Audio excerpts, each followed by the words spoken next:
Bem-vindo à primeira série de podcasts promovidos pelo Anemia Working Group, a Associação Portuguesa para o Estudo de Anemia, que tem como objetivo promover a investigação na anemia nas suas diversas vertentes. Neste contexto, promovemos uma série de podcasts que pretendem ser um espaço de atualização com caráter informal e didático.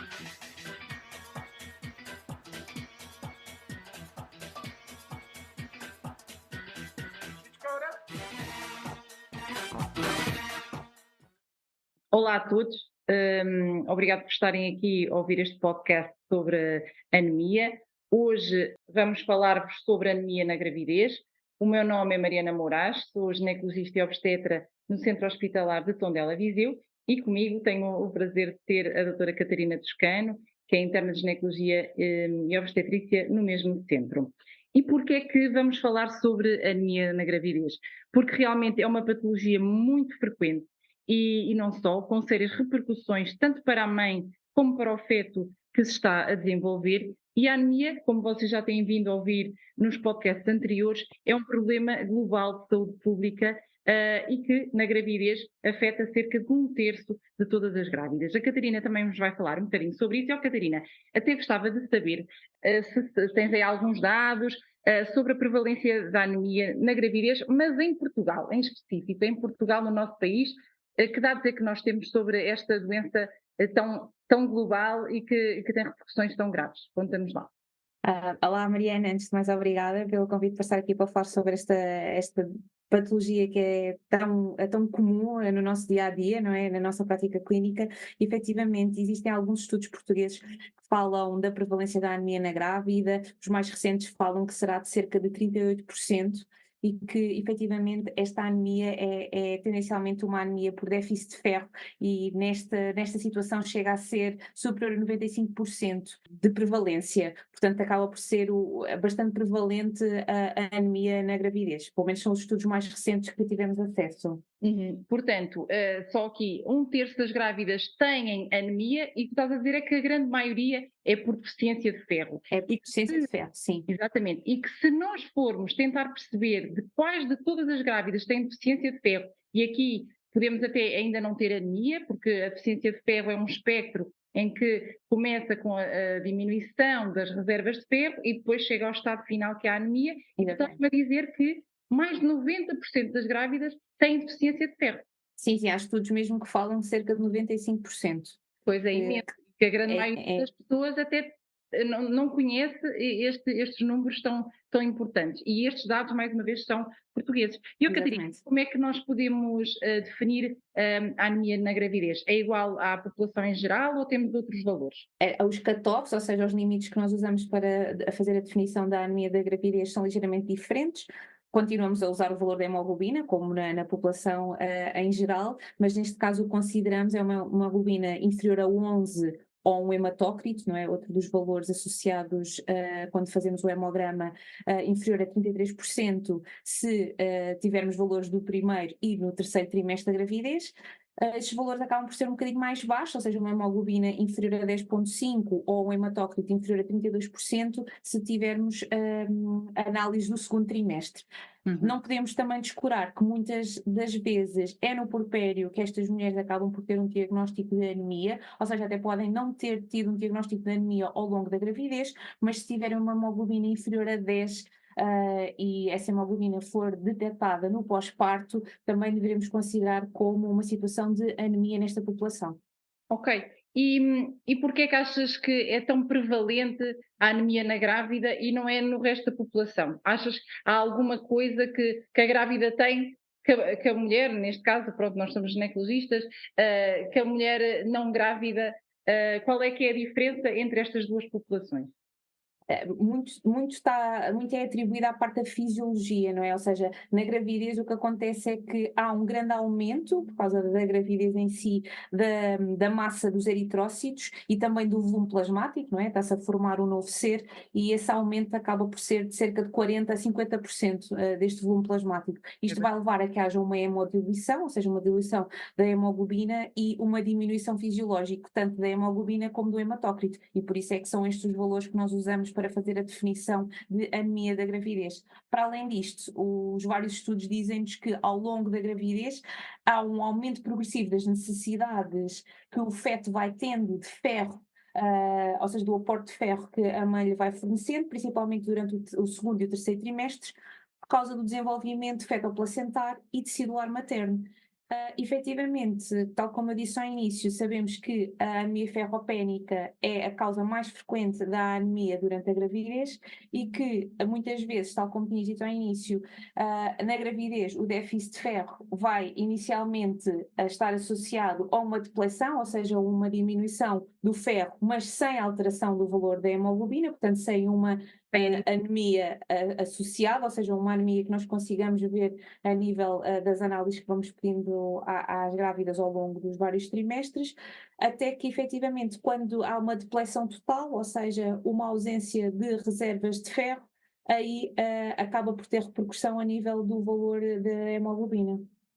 Então tu estás-me a dizer que uma mulher grávida, normal, fisiologicamente vai consumir ferro, ou seja, o normal é uma grávida precisar de ferro durante toda a gravidez porque realmente vai consumir tanto ela, mãe, como o seu Como bebê, feto, como a placenta exatamente. que está ali a desenvolver. Exatamente. E porquê é que é tão importante falarmos de anemia? Pronto, já percebemos que fisiologicamente vai acontecer um consumo de ferro, mas quais são as repercussões? Existe algum problema para aquela mãe ou para aquele bebê que não tenham, ou melhor, que tenham a mãe que tem anemia? Qual é que é o problema real para aquela mulher e para aquele bebê que se está a desenvolver? Se existe, e assim, de forma genérica, 2 ou 3 problemas que podem surgir na mulher grávida com anemia.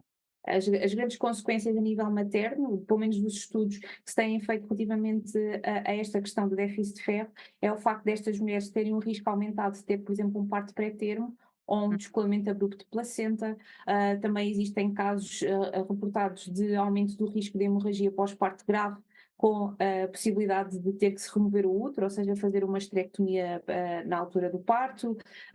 Estas mulheres terem mesmo alguma complicação grave no pós-parto imediato, com o aumento do número de admissões em cuidados intensivos, e claro que nunca podemos descurar o facto de estas mulheres com anemias graves poderem efetivamente, num caso mais extremo, haver alguma percentagem de mulheres que possam morrer, não é? Portanto, haver risco de morte materna associado. Para além disso, os riscos para o recém-nascido, o que está descrito é que estas mulheres cuja gravidez foi feita com um déficit de ferro acentuado, têm recém-nascidos com um maior risco de baixo peso ao nascimento, serem pequenos para a idade gestacional e terem um maior risco de prematuridade, ou seja, nascerem antes do que nós consideramos ser um parto de termo. Para além disso, ainda há alguns estudos, cada vez se aposta mais nessa área de tentar perceber as alterações que houve na gravidez, que repercussão é que tiveram ao nível do desenvolvimento infantil, e apesar de os riscos ainda não estarem claramente estabelecidos, cada vez mais se estuda o facto de estas mulheres que passaram a gravidez com grande déficit de ferro poderem ter crianças com um maior risco de distúrbios de memória, alguma alteração também da sua capacidade intelectual, e estas próprias crianças terem algum déficit de ferro, pelo menos nos primeiros anos, de vida. Então tu estás-me a dizer que o facto da mãe não ter ferro suficiente na gravidez, que é uma coisa tão prevalente, como nós vimos no início deste podcast, pode chegar a mais de 90% das grávidas terem déficit de ferro, pode vir a ter repercussões para o seu bebê, principalmente do ponto de vista neurológico. Portanto, Exatamente. estás-me a dizer que aqueles bebés podem não se desenvolver a parte do sistema nervoso central tão bem como uma mãe que tem os valores normais de hemoglobina. Isto é muito grave, porque, e tu também tens essa consciência, nós vemos muitas mulheres e às vezes perguntamos, então e a gravidez que eu estou bem? Sim, não teve nenhum problema não. E depois vamos ver as análises, mas a senhora tem anemia. Sabe que a anemia realmente, mas elas não têm essa consciência. E as mulheres hoje em dia acham que a anemia é uma coisa normal e que não tem repercussões nem para ela, nem para o bebê. Mas, e já agora só complementando aqui um bocadinho com o que tu disseste, as mulheres que têm déficit de ferro sentem-se mais cansadas, com perda de cabelo, têm menos capacidade de memória, estão mais irritadas. Isto muitas vezes é pela depleção de ferro. Tem mais depressão pós-parto, isto também é um tema muito importante, cada vez nos últimos anos se tem discutido mais. Nós temos uma prevalência de 14% de depressão pós-parto, e temos mais de 80% de mulheres com anemia no pós-parto. E é tão grave quanto isto que nós muitas vezes descuramos, nós obstetras, descuramos o pós-parto e as mulheres necessitam de fazer suplementação também nesta fase tão importante. Mas agora diz-me uma coisa, Catarina, como é que nós podemos fazer o rastreio? Achas que fazemos um rastreio universal, uma suplementação universal? De que forma é que nós podemos perceber que aquela mulher tem anemia? Assim, o rastreio da anemia na grávida efetivamente está indicado. Todas as sociedades, tanto as sociedades a nível nacional como internacional, recomendam que se deva realizar o rastreio da anemia e também especificamente da anemia ferropénica na gravidez, através da realização do hemograma, que deve ser solicitado todos os trimestres, inclusive numa situação periconcepcional, ou seja, as mulheres que estão a tentar ou que querem engravidar ou que estão a tentar engravidar devem realizar um hemograma nessa altura, também para percebermos qual é que é o valor basal desta mulher antes da gravidez e, efetivamente, as recomendações atuais passam também pela determinação da ferritina sérica nos vários trimestres.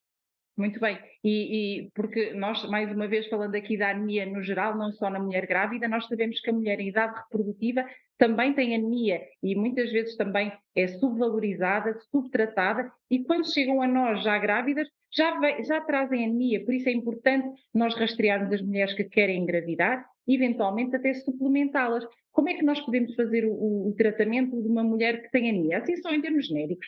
Como é que nós podemos ajudar estas mulheres a restaurarem, digamos assim, os seus níveis de ferro e a terem uns bebés saudáveis? Como é que nós podemos ajudá-las? É assim, a suplementação de forma universal, não existe efetivamente um consenso de que se deva fazer uma suplementação universal e sistemática da grávida com ferro.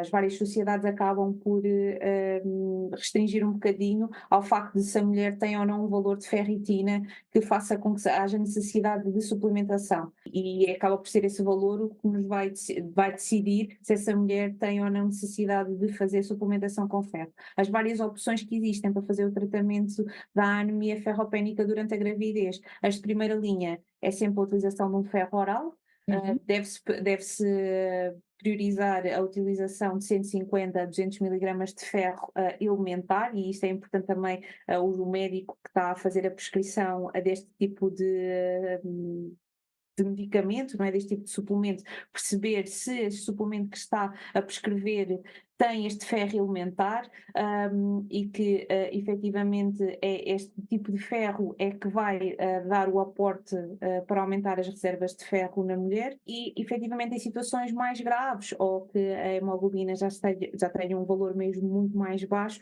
pode-se efetivamente optar por fazer ferro por via endovenosa. E que nós sabemos que não é assim tão infrequente quanto isso, a necessidade de ferro por via endovenosa, principalmente no terceiro trimestre, quando nós queremos ter as mulheres ali mais próximas do parto, com os níveis de ferro não tão graves, não é? Porque, mais uma vez, como tu disseste, a anemia no final da gravidez está associada a maior risco de hemorragia e nós estamos lá e presenciamos. Mulheres que efetivamente têm anemia sangram mais, tanto durante o parto como no pós-parto, e nós podemos, com um simples medicamento que é o ferro, que está disponível globalmente, não é? Está disponível, é muito fácil nós conseguirmos controlar. Mas, como eu estava a dizer, às vezes é necessário recorrer ao ferro endovenoso e por vezes temos que o fazer principalmente no terceiro trimestre. Só para terminarmos aqui este tema da anemia na grávida, Catarina, diz-me só aqui uma coisa que eu fiquei sem perceber. Nós devemos então fazer o rastreio universal, não é? Que são as recomendações da Sociedade Portuguesa de Obstetrícia e Medicina Materno-Fetal, com o doseamento do hemograma e da ferritina, idealmente na pré-conceição, se não conseguirmos no primeiro, no segundo e no terceiro trimestre, e suplementar de acordo com o resultado, e não de uma forma universal. Se bem que, como dissemos, e é bom reforçarmos, que em Portugal a prevalência da ferropénia é mais de 90% e da anemia é mais de 30%. Portanto, a grande maioria das grávidas portuguesas vão precisar desta suplementação e ao fazer essa suplementação vão prevenir, lá está, o que tu já disseste, baixo peso, risco de parto prematuro, de descolamento de placenta, de depressão pós-parto, de hemorragia pós-parto, todo um panóplia de complicações que podem ser evitadas se as mulheres tiverem as reservas mantidas. Exatamente. Queria só aqui dizer-te que muitas vezes estas mulheres que estão a fazer ferro oral acabam por interromper o ferro a seguir ao parto e que efetivamente as recomendações dizem-nos que estas mulheres devem manter o ferro pelo menos 6 semanas após o parto. E acho que às vezes isso também não lhes é dito e elas acabam por achar que aquilo é uma medicação associada só à gravidez e que não, que é importante, se elas tinham valores baixos antes do parto, é para manter o ferro até fazerem uma nova reavaliação com a equipa médica. Das 6 semanas, como estava. Exatamente. Muito bem, acho que foi uma excelente conversa. Julgo que o tema da anemia na gravidez vai ficar mais disseminado. Esperemos que muita gente ouça este podcast e quero-te agradecer mais uma vez a Catarina Toscano pela tua presença. Eu sou a doutora Mariana Moraes, somos as duas médicas ginecologistas e obstetras no Centro Hospitalar Tondela Viseu e esperemos que tenham gostado. Até uma próxima e até breve. Obrigada, até breve. Obrigada. Esperamos que tenha gostado deste podcast que o Anemia Working Group preparou para si e assim o partilhe com colegas e amigos. Voltaremos em breve com mais um Anemia Podcast e gostaríamos de contar consigo desse lado. Fique atento, siga-nos no Facebook ou no LinkedIn. Até breve!